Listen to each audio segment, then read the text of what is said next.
Que no es excusa, pero sí es cierto y es verdad. Vosotros no estáis acostumbrados a predicar, pero los que predicamos no es lo mismo traer enseñanza que predicar. No es lo mismo. La doctrina tiene otra dinámica, la enseñanza es más parada, es más pausada. Ya dependiendo del carisma del predicador, yo toco este tema y lo toco de una manera, lo toca el Alberto y lo toca de otra manera. Lo toca el Diego, quien sea. Eso llama el carisma de cada persona, pero la doctrina no se puede mover. En la doctrina no hay inspiración. No hay inspiración. La doctrina es así, punto. Yo hablo y vosotros escucháis. ¿Vale? Entonces yo quisiera traer lo que a algunos hermanos les comenté. Yo quería traer lo que es la justificación del pecador o la justificación del impío. Amén. Y a estas alturas, ¿qué es justificación? Y hay una noción que habla de lo que es la justificación. Dicho antes, rebobino. Yo quisiera traer la línea lo que es Francisco La Cueva, Schaffer, Evis L. Carballosa, John F. Walbur, todos estos teólogos eminentes que leemos, que estamos leyendo durante muchos años y son los que de alguna manera hemos bebido en esta fuente, porque sinceramente en Filadelfia no hay teólogos.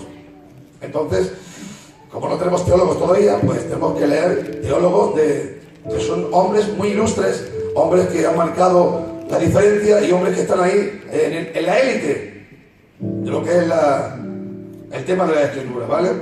Dicho esto, yo voy a tocar lo que es el tema de la justificación del impío y hablamos acerca de lo que es la noción.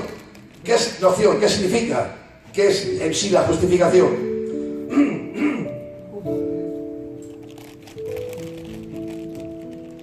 La justificación es el acto judicial de Dios, atención porque es para poner oído, ¿vale? Es el acto judicial de Dios por el que en virtud de la obra de Cristo, a que el pecador está unido por fe, Dios declara que el pecador ya no está expuesto a la pena que la ley sanciona, sino que lo restaura a su favor y amistad. Hay muchas declaraciones, con otras palabras, con otros vocablos, pero en definitiva quiere decir lo mismo. Yo he utilizado esta, que es un acto judicial. Éramos culpables y en virtud de la fe puesta en la sangre de Jesús, Dios nos declara justos y ya no estamos expuestos a la ley que nos sancionaba y nos condenaba, ¿vale? Entonces, la justificación consiste en declarar justo al pecador, imputándole, aplicándole Dios la justicia de Cristo, ¿vale? Entonces, ¿hasta qué punto somos culpables? ¿O hasta qué punto? Entonces, el concepto de justificación se tiene que entender o depende del concepto de pecado y de condenación. Hay que recordar que el pecado es un acto contra Dios del que se sigue un estado de enemistad con Dios. El pecado nos pone en enemistad con Dios. Todo pecado trae condenación. No hay pecado pequeño, ni grande, ni bienal, ni mucho menos. Todo pecado es un acto contra Dios. ¿Vale? Y entonces dice, el pecado constituye un poder interior o disposición que inclina constantemente al mal. Hay que tener en cuenta, hermanos, que el pecado como acto es un hecho irreversible. Lo que se ha hecho, no se puede decir no se ha hecho. Lo que se ha hecho no puede ser no hecho. Lo que se ha hecho, se ha hecho. Por tanto, a este hecho de pecado, Dios tiene una sola alternativa: o exigir su castigo por toda la eternidad pesando sobre el pecador la cólera de Dios. Dice Romanos 1:18, porque la ira de Dios se revela desde el cielo contra toda impiedad e injusticia de los hombres que detienen con injusticia la verdad, lo que significa la condenación eterna sancionada por la ley. ¿Vale? Esto es una cosa. O que Dios castigue, lo que significa una eterna condenación, según Romanos 1:18, o no tenerlo en cuenta, el pecado, y pasarlo por alto. O condena y pesa toda la ira de Dios sobre el pecador, o no lo tiene en cuenta el pecado. Claro, descargando al pecador de su culpabilidad, cargando la culpabilidad sobre otra persona que se ha hecho solidaria del pecador, ofreciéndose a sustituirlo. Es decir, las consecuencias del pecado están ahí. El pecado como tal merece juicio y merece castigo. Merece castigo, el pecado merece castigo. O Dios condena al hombre eternamente, o lo pasa por alto el pecado del hombre y alguien toma su lugar del hombre y la justicia de Dios es aplicada sobre ese sustituto y sobre esa persona que ha declarado ser solidaria con el hombre. ¿Me explico? Tenemos que leer el texto, ¿vale? Dice Romanos 3:25, a quien puso como propiciación por medio de la sangre o por medio de la fe en su sangre para manifestar su justicia a causa de haber pasado por alto en su paciencia los pecados pasados. Porque Dios, 2 Corintios 5:19 dice, porque Dios estaba en Cristo reconciliando el mundo consigo mismo, no tomándolos en cuenta a los hombres sus pecados, y nos encargó a nosotros la palabra de la reconciliación. Isaías 53:6 dice, porque todos nosotros nos descarriamos como ovejas, cada cual se apartó por su camino, mas Jehová cargó en él el pecado de todos nosotros. 2 Corintios 5:21 dice, al que no conoció pecado, hablando de Cristo, por nosotros lo hizo pecado, para que nosotros fuésemos hechos justicia de Dios en él. ¿Se dan cuenta? Es decir, Jesús, Dios, ha tenido que descargar su ira en el sustituto que ha sustituido al hombre para aplicarle la justicia. Vamos a hablar acerca de la terminología bíblica. Y en el Antiguo Testamento nos ofrece unos vocablos. Necesito escribir.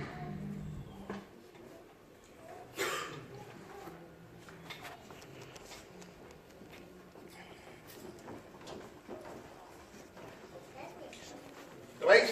¿Lo veis? Vale. Lo leo todo y después lo escribo. Shadek significa ser justo. Shidek, hacer justo, declarar inocente. Histik, declarar justo, absolver. Shedek, justicia. Shalom, significa justo. La raíz, esta raíz,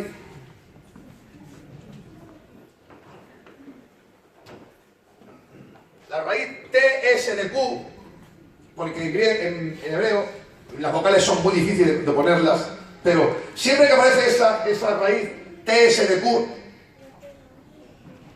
implica siempre que existe una declaración judicial de que la posición de una persona está en armonía con las demandas de la ley. ¿Entendéis? Yo sé que son términos teológicos y yo sé que a veces es difícil de entender estas cosas, pero es que es así. Es un tema que he elegido para poder entender un poquito, ¿vale? Y entender un poquito ya, empezar, a lo mejor empezar en el 3, estoy de acuerdo estoy, ¿vale? Pero empezamos a entender las cosas y tenemos que entender ya que llevamos muchos años en el Evangelio, al margen de lo que estamos hablando, llevamos muchos años en el Evangelio y tenemos que empezar a aprender ya, vamos a dedicar, al margen de lo que estamos hablando, vamos a dedicar días, no siempre voy a tenerlos yo, hay obreros, hay candidatos, y algún día que otro, pues haremos turnos, las 24 casas sacerdotales, ¿vale? La suerteavías, a Jazanías y al otro y al de la moto. Es decir, que los miércoles, si Dios lo permite, estaremos tocando materias. Venid preparados para esto, para aprender. ¿Vale? Yo quiero que tengáis claro una cosa. Esto, el tema de la Biblia, el aprender los temas de la Biblia y la enseñanza bíblica nos hace ilustres.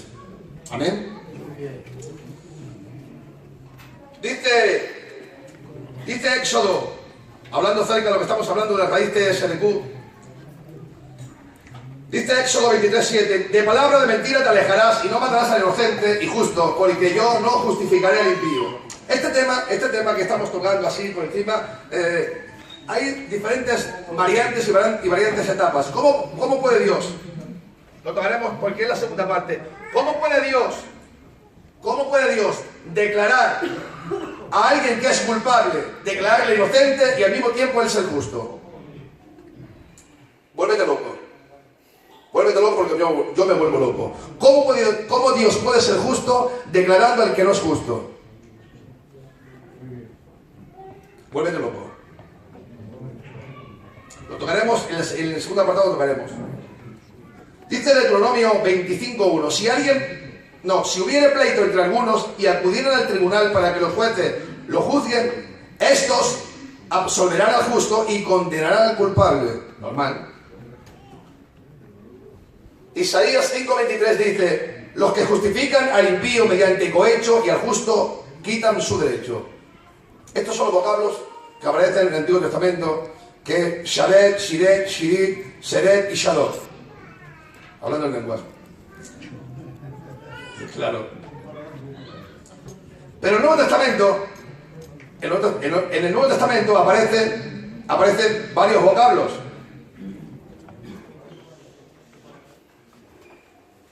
Yo no tengo prisa.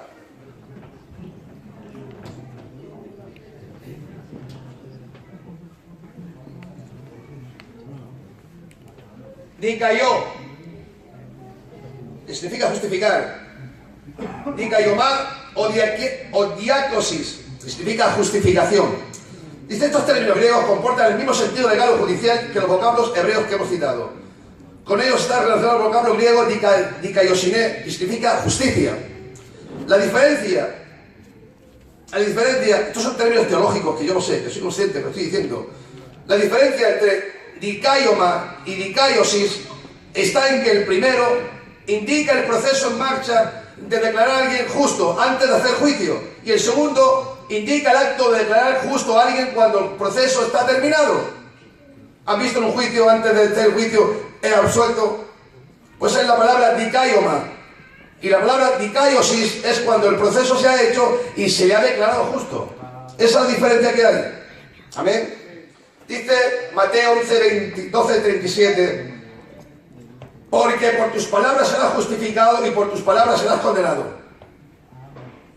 ¿Se dan cuenta? Antes de ir a juicio, por tus palabras ya serás justificado. Dice Lucas 7:29, y todos los pueblos publicanos cuando los oyeron justificaron a Dios, bautizándose en el bautismo con el que bautizaba Juan.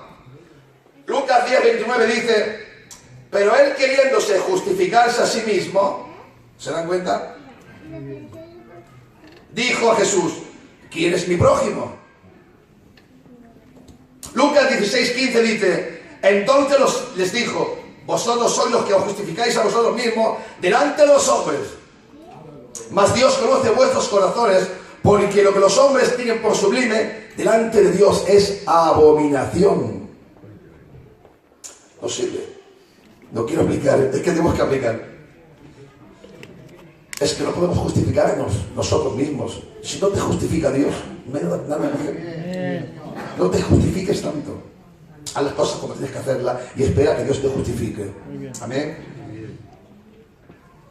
Dice la Biblia,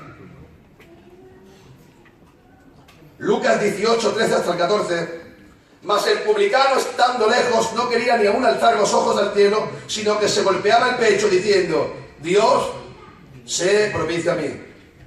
Verso 14 dice, os digo que este descendió a su casa justificado antes que el otro, porque cualquiera que se enaltece será humillado, y el que se humilla será enaltecido. Dice Romanos 4, 6, 8 y 25. Como también David habla de la bienaventuranza del hombre a quien Dios no atribuye. Repito, como también David habla de la bienaventuranza del hombre a quien Dios atribuye justicia sin obras. Dios mío. Dice el verso 8. Bienaventurado el varón a quien el Señor no inculpa de pecado, el cual fue entregado por nuestras transgresiones y resucitado para nuestra justificación. Romanos 5, 16, 18, 19 dice: y con el don no sucede como en el caso de aquel uno que pecó, porque ciertamente el juicio vino a causa de un solo pecado para condenación, pero el don vino a causa de muchas transgresiones para justificación. Verso 18. Así que como por la transgresión de uno vino la condenación a todos los hombres, de la misma manera, por la justicia de uno vino a todos los hombres la justificación de vida. Verso 19 dice: porque así como por la desobediencia de uno los muchos fueron constituidos pecadores, así también por la obediencia de uno los muchos serán constituidos justos. Romanos 6, 7. Porque el que ha muerto ha sido justificado del pecado. Romanos 8, 10. Pero si Cristo está en vosotros, el cuerpo en verdad está muerto a causa del pecado, mas el espíritu vive a causa de la justicia. Romanos 8, 33 hasta el 34 dice: ¿quién acusará a los escogidos de Dios? Dios es el que justifica. Verso 34. ¿Quién es el que condenará? Cristo, el que murió, más aún, el que también resucitó, el que además está a la diestra de Dios, el que también intercede por nosotros. 1 Corintios 1:30 dice: mas por él estáis vosotros en Cristo Jesús, el cual nos ha sido hecho por Dios sabiduría, justificación, santificación y redención. 2 Corintios 5, 19 hasta el 21 dice que Dios estaba en Cristo reconciliando consigo el mundo, no tomándoles en cuenta a los hombres los pecados, y nos encargó a nosotros la palabra de la reconciliación. Verso 21. Al que no conoció pecado, porque nosotros hizo pecado para que nosotros fuésemos hechos justicia de Dios en él. Entonces, ¿qué comporta la noción bíblica de justificación? ¿Qué es lo que comporta? ¿Qué conlleva? Juicio. En el Nuevo Testamento la palabra es crima.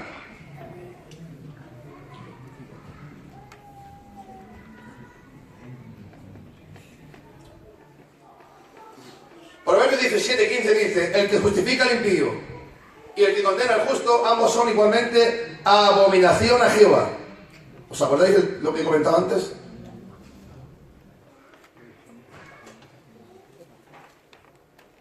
Este texto muestra evidentemente que no se trata de hacer justo. Ahí está el medio de la cuestión. Dios no nos hace justos.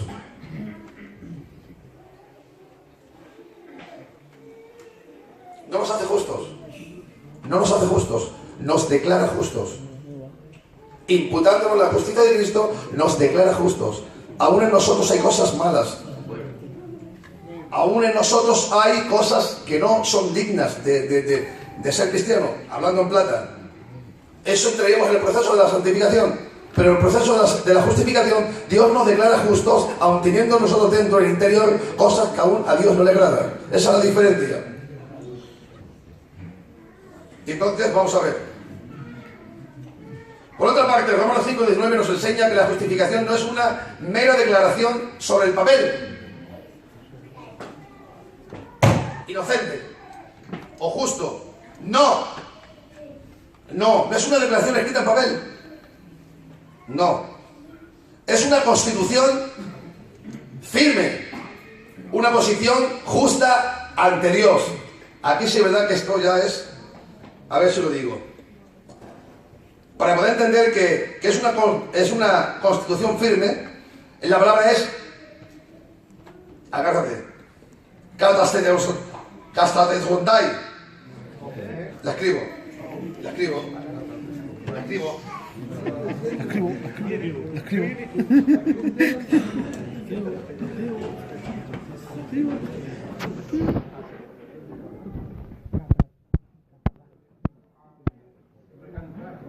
Por eso. ¿Qué significa? ¿Qué significa? Lo que estoy diciendo, ¿qué significa?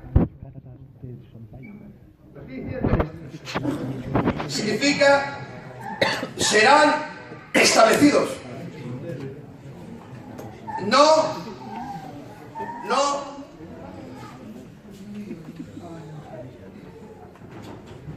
Es que suena mal, ¿eh? La palabra.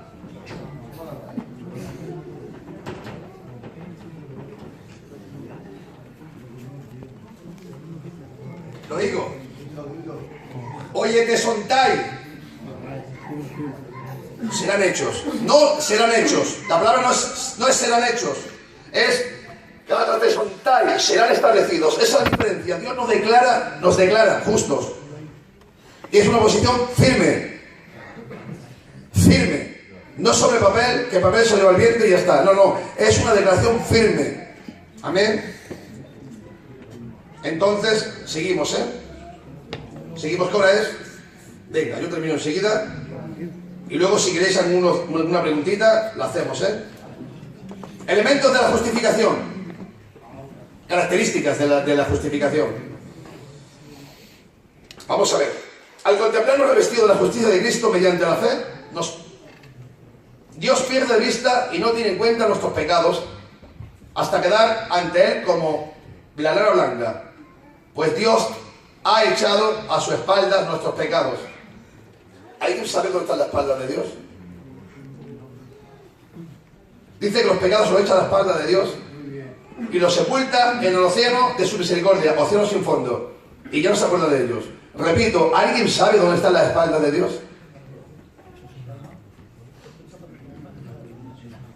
Lo estoy diciendo, ¿eh? Llevo 30 minutos, 20 minutos diciéndolo.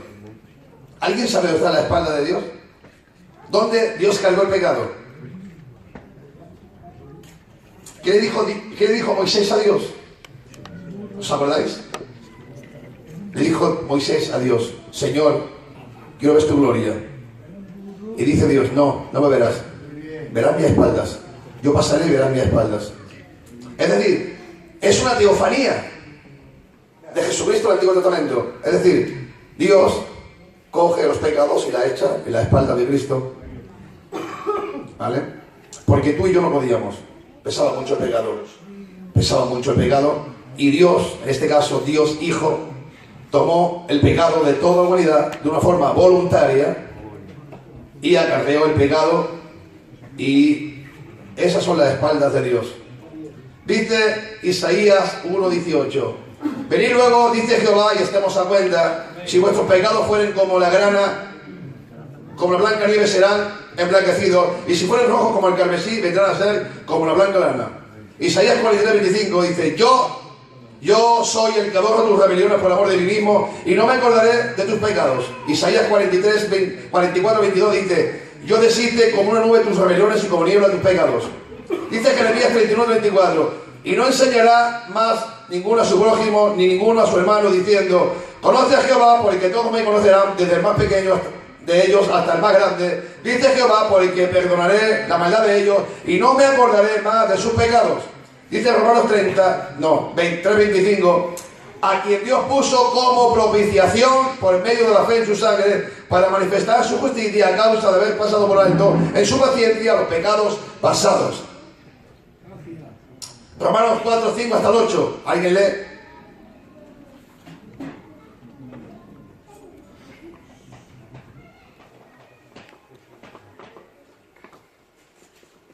Lee, Juanjo. 4:5 hasta el 8. Fuerte.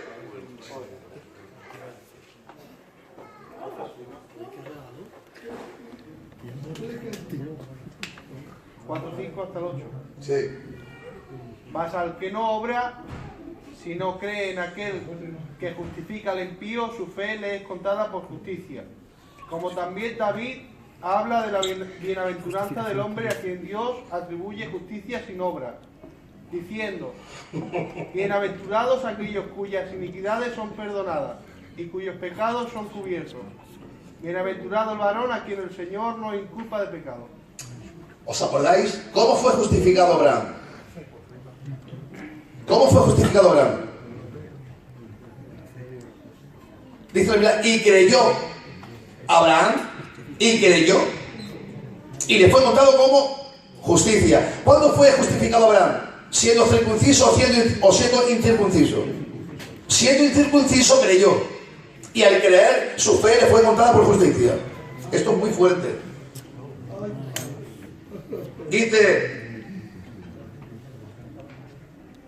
Dice Gálatas 2:17, y si buscando ser justificado en Cristo, también nosotros somos hallados pecadores, ¿es por eso Cristo ministro de pecado? En ninguna manera. Hebreos 10:14 dice, porque con una sola ofrenda hizo perfectos para siempre a los santificados. Este perdón, de que estamos hablando, este perdón misericordioso de Dios, está siempre a disposición del pecador justificado cuantas veces caiga en pecado y lo confiese arrepentido ante el Dios, el único que lo puede perdonar. ¿Me explico? Seguimos. Hemos dicho elementos de la justificación, hemos dicho un perdón del pasado y ahora estamos en una aceptación en el presente. A los creyentes nos justifica Dios aceptándonos en su favor en el amado. Dice Efesios 1:6, para la alabanza de la gloria de su gracia, con la cual nos hizo aceptos en el amado. ¿Os dais cuenta? Nos hizo aceptos en el amado. Al margen de Él no hay aceptación. Independientemente de Cristo no nos acepta Dios. Al margen de Él, independientemente de Él, no. Nos hace aceptos en el amado, porque nos ha sido imputada la justicia de Cristo y en esa justicia nos ha aceptado. Al aceptarnos como justos, Dios nos declara que seamos santos en nuestro interior. Repito, al aceptarnos como justos, Dios no declara que seamos santos en nuestro interior, sino que expiados los pecados por Jesucristo, entramos en una nueva relación con Dios. En efecto, la justificación no debe confundirse con la santificación, pues esta supone un cambio en la condición interior, que significa moral y espiritual, del pecador, mientras que la justificación es un cambio en la posición legal del pecador frente a la justicia de Dios. ¿Notáis la diferencia? Terminamos. Sé una posición firme en el futuro.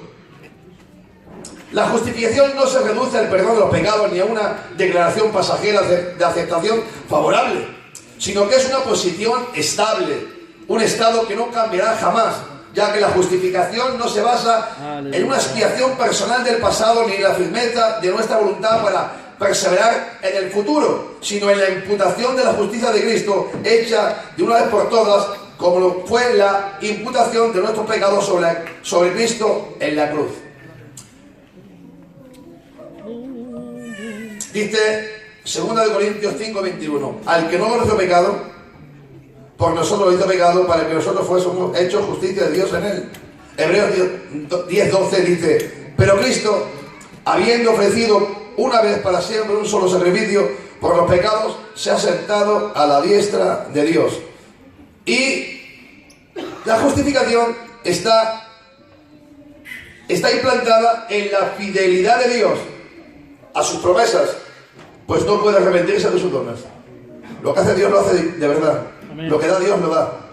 No lo quita. Dice Romanos 11:29, porque irrevocables son los dones y el llamamiento de Dios. Y hasta aquí. El tema sigue. Hay varias variantes, ¿vale? El tema de los griegos y el tema de los hebreos, estas palabras así, lo tocaremos de una manera. Pondremos en una pizarra, pondré aquí uno que escriba, aquí que escriba uno aquí, y le diré palabra por palabra para que escriba, y así las hermanas pueden ver y lo que significa cada palabra para que podamos entender y para que seamos sabios y para que nadie nos engañe. Dice la Biblia que el que no tiene doctrina es como un árbol sin raíz. Un árbol sin raíces será de plástico, será muy bonito, tendrá los colores muy hermosos, pero de plástico. Entonces necesitamos doctrina, necesitamos enseñanza. Yo sé que esto no es lo normal en los cultos, pero es hora de que aprendamos. Es hora de que entendamos de que